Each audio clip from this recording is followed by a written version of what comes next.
¿Qué tal, Juan Carlos? Acá estamos informando como siempre desde América Latina y preguntándonos por qué se habla de determinados temas y no se habla de otros. ¿Por qué se habla tanto de Venezuela, pero no se habla de Colombia, por ejemplo?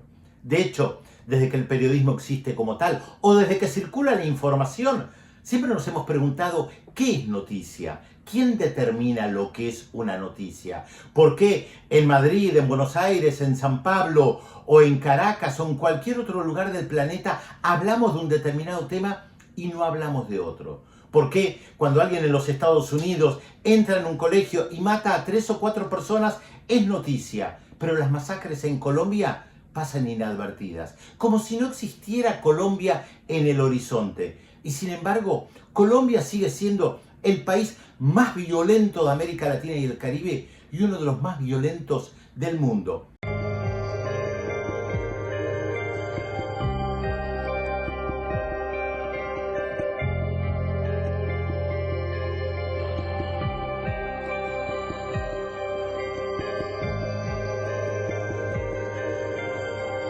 Pero claro, hay mucha gente que desconoce estos hechos, especialmente en campaña política, porque para acusar a la izquierda y tratar de deslegitimar una candidatura progresista, inmediatamente se habla de sus vínculos con Venezuela, pero no se habla de Colombia.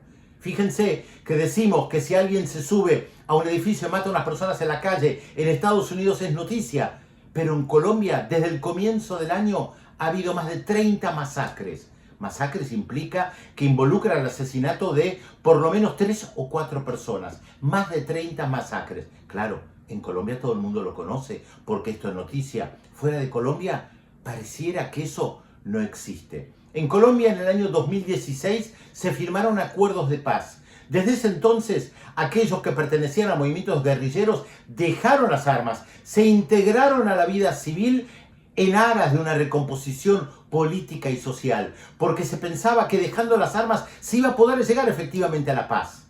Mataron a más de 1.100 personas que se desmovilizaron desde el año 2016 y dejaron las armas.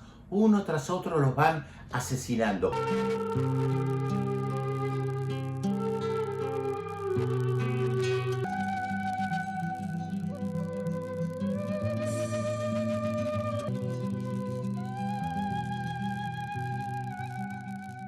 ¿Y tú?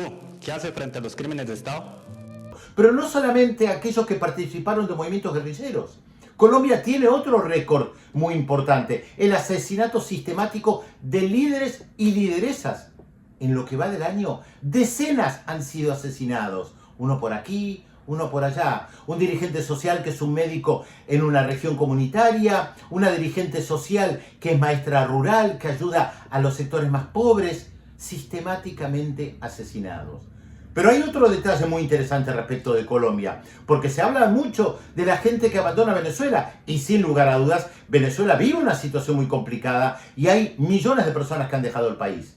Sin embargo, Colombia sigue teniendo, según Naciones Unidas, el registro más alto de personas desplazadas internas dentro del país, y también muchos que han abandonado el país. Según datos de Naciones Unidas, en los últimos 30 años, más de 8 millones de personas se han visto desplazadas de sus hogares. Esto quiere decir que vivían en un pueblo, en una ciudad, y lo tuvieron que abandonar a raíz de la violencia. Violencia sistemática, que impide que en algunas regiones, por ejemplo, se vote. Efectivamente, como escuchan, en algunas regiones de Colombia no se ha podido votar en las últimas elecciones o cuando se hizo el referéndum por el acuerdo de paz, por la violencia, por las amenazas en contra de la gente que iba a votar. Esto es Colombia, pero el mantra que aparece en los medios de comunicación es Venezuela. Humoristas en América Latina saben quién es el presidente de Venezuela y lo ridiculizan a diario, como si fuera el único presidente que hace una broma de mal gusto o metiera la pata, como se dice. No tenemos que mirar solamente cuántos cayeron y cómo los mataron, sino el por qué. Y tenemos que comenzar a contextualizarnos con esos planes, entre comillas, esos proyectos de desarrollo que tiene el gobierno. ¿Y de Colombia? Pocos humoristas en la región saben siquiera cómo se llama el presidente de Colombia, ni que hablar de los asesinatos de líderes, de lideresas, de aquellos que se reincorporaron a la vida civil después de los acuerdos de paz, o lo de los masivos desplazamientos, y ni que hablar de los problemas que ha tenido el gobierno de Iván Duque, el presidente de Colombia, para enfrentar el coronavirus. Colombia es la gran olvidada. A pesar de ser el país con mayores niveles de violencia en América Latina y el Caribe, y de violencia política y asesinato sistemático, es la gran olvidada. Tal vez por un detalle que no es menor, que es uno de los principales aliados de los Estados Unidos, que ha apoyado a todos los gobiernos de derecha y ultraderecha de Colombia con la excusa de luchar en contra del narcotráfico, en contra del tráfico de la cocaína. Paradojas de la historia. Colombia todavía hoy sigue siendo el primer productor y exportador de cocaína del mundo, a pesar de los planes Colombia con militares y la DEA y asesoramiento de los Estados Unidos supuestamente para erradicar la cocaína y la coca en Colombia. Sigue siendo el principal productor de cocaína del mundo. Colombia, la gran olvidada, podríamos decir. Efectivamente, para muchos medios de comunicación no es noticia.